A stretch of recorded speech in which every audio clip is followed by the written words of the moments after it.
வணக்கம் friends, welcome to சுபீஸ் wonderland. எத்தனையோ வகையான ரசம் வெரைட்டிஸ் இருக்குங்க. முருங்கைக்காய் ரசம் யாராவது ட்ரை பண்ணியிருக்கீங்களா? ட்ரை பண்ணலனா கண்டிப்பாக இதை ட்ரை பண்ணி பாருங்க. அதுக்கு ஃபர்ஸ்ட் ஒரு ப்ரெஷர் பேனில் 2 முருங்கைக்காயை கட் பண்ணி ஆட் பண்ணிக்கிறேன். அதே போல் 2 தக்காளி ரஃபாக கட் பண்ணி ஆட் பண்ணிக்கிறேன். இது கூட ஊற வச்ச 3 டேபிள் ஸ்பூன் அளவுக்கு துவரம்பருப்பை சேர்த்துக்கிறேன். இப்போ தேவையான அளவு தண்ணி சேர்த்துக்கலாம்.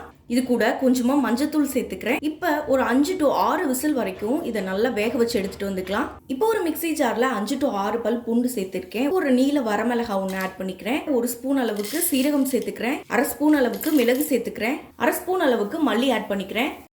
இப்போ இதை நல்லா அரைச்சி எடுத்துட்டு வந்துக்கலாம். இப்போ ப்ரெஷர் எல்லாமே நல்லா அடங்கி வந்ததுக்கு அப்புறமா இப்போ இதை நல்லா மேஷ் பண்ணி எடுத்துக்குவோம். இந்த முருங்கைக்காயோடைய தசை பகுதி எல்லாமே நல்லா மசிஞ்சு வரணும். அந்த அளவுக்கு இதை நல்லா மசிச்சு எடுத்துக்கலாம்.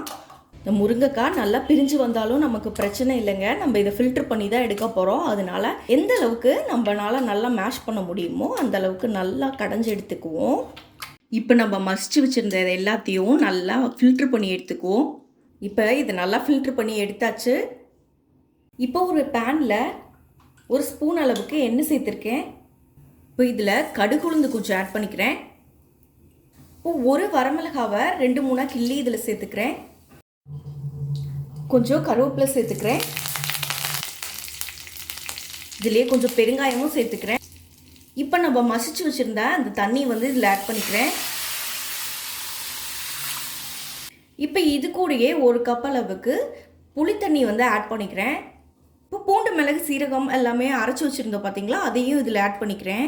இப்போ தேவையான அளவு உப்பு சேர்த்துக்குவோம்.